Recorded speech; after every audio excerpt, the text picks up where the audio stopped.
देखा भी गया है कि जब जब हुए धर्म की हानि बाढ़े असुर अधम अभिमानी, तब तब प्रभुधर मनुज शरीरा हरे कृपारंधी सज्जन पीरा। जब जब धर्म की हानि होती है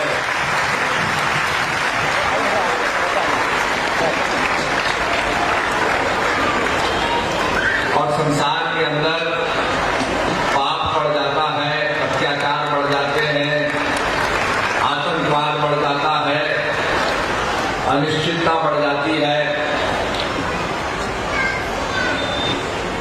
तो उसके लिए महापुरुषों का आना होता है। जय हो, अधर्म का नाश हो, प्राणी मात्र में सद्भावना हो, विश्व का कल्याण हो। तो प्रत्येक व्यक्ति के उत्थान के लिए उसको आध्यात्मिक लाभ मिले और हमारा देश आगे बढ़े, मानवता आगे बढ़े। आज दुनिया के अंदर लड़ाई हो रही है। कुछ दिन पहले यूक्रेन और रशिया की लड़ाई हुई। लोगों ने कहा रशिया इतना बड़ा है, यूक्रेन तो कुछ दिन ठहरेगा, और ऐसा नहीं हुआ। आज भी वो लड़ाई चल रही है और रशिया यूक्रेन को हरा नहीं पा रहा है। उसके बाद इराक का और इजराइल की लड़ाई शुरू हो गई और भी कई जगह लड़ाई हो रही है। तो जो धर्म की हानि होती है, जब जब हुए धर्म की हानि बाढ़ नहीं असुर अधम अभिमानी, तो ऐसे समय महापुरुष सद्भावना की बात करते हैं और जो सार्वभौम सबके लिए समान हो, सबका कल्याण करने वाला हो, टेस्टिंग कर दिया। आज आपने जो कुछ भी सीखा है, यही बताओ, चलो ये बिना गुरु के हम सीख सकते थे? अक्षरी विद्या बिना गुरु के सीख सकते थे? आप कहें नहीं। तो जो ब्रह्म का ज्ञान है, जो व्यापक का ज्ञान है, उसको जानने के लिए गुरु महाराज का प्रसाद, सदगुरु प्रसादी, वो आवश्यक है। तभी कहा ज्ञानंदन सदगुरु दिया, अज्ञान अंधेर विनाश, हरि कृपा के संत भेटिया, नानक मन प्रकाश। गुरु महाराज ने काजल दिया, अज्ञान अंधेर विनाश,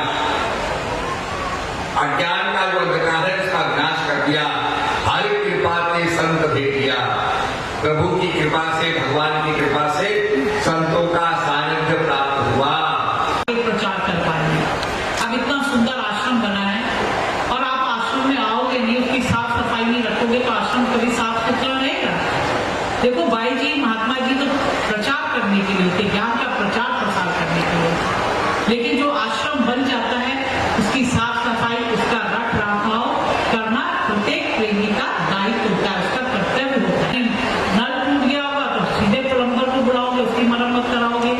कहीं बिजली खराब हो जाएगी तो इलेक्ट्रीशियन को बुलाओगे, उसको ठीक कराओगे।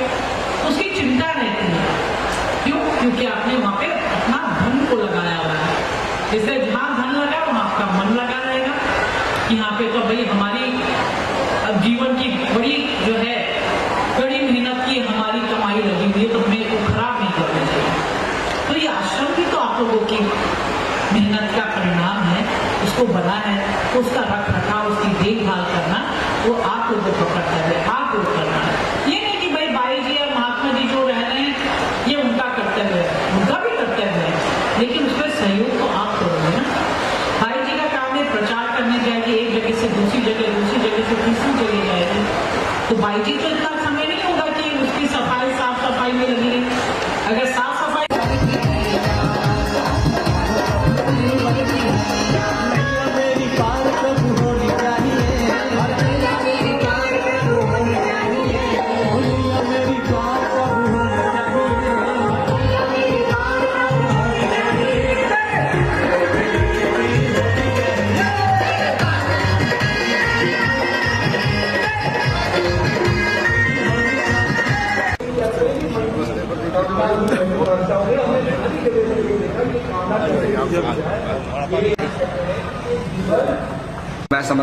बहुत इम्पोर्टेंट है, बहुत आवश्यक है कि हम शांति की शक्ति को समझें और शांति को एक मौका दें। Give piece a chance.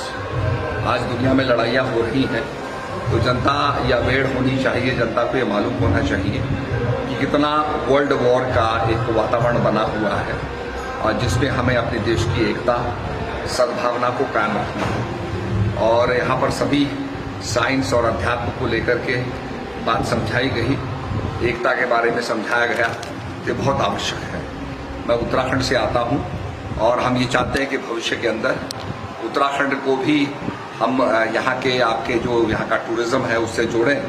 खासकर यहाँ पर जो कुरुक्षेत्र है, करनाल के अंदर जो कर्ण की भूमि रही, तो इसको भी हम जोड़ना चाहते हैं। हम अपना सर्किट, महाभारत सर्किट बड़ा विस्तृत कर रहे हैं और महाभारत की जो लड़ाई हुई निश्चित रूप में कुरुक्षेत्र में हुई, तो उसको भी जोड़ते हुए हम चाहते हैं कि पूरा सर्किट बने।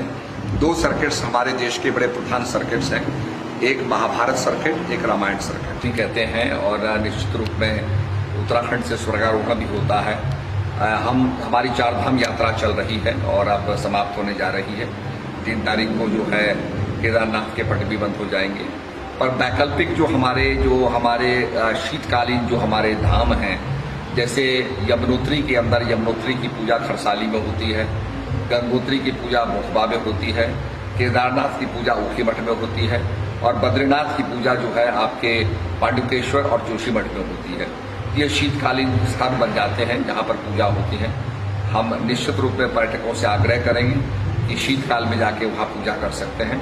हम होम स्टे को बहुत बढ़ावा दे रहे हैं, जिससे कि आप गांव में जाकर के वहाँ का लोकल भोजन खाएं, जो हमारी पहाड़ी भोजन है उसको खाएं, उसका स्वाद चखें। और निश्चित रूप में हमारे यहाँ मिलेट्स का बड़ा प्रयोग होता है, जिसको माननीय प्रधानमंत्री जी ने श्री अन्न कहा है, तो उसका हम बड़ा उपयोग करते हैं। तो हम चाहते हैं कि मंडवे की रोटी और हमारे यहाँ एक नेटल ग्रास होती है जिसको बिच्छू घास कहते हैं, उसकी सब्जी बनती है, बहुत टेस्टी होती है। तो हम चाहते हैं कि लोग जो है होम स्टे में ठहरें और लोकल भोजन का स्वाद लें। आज जितने 5 स्टार होटल्स हमारे उत्तराखंड में खुल गए हैं, सब के अंदर पहाड़ी थाली परोसी जाती है, तो ये बड़े गौरव की बात है। और अभी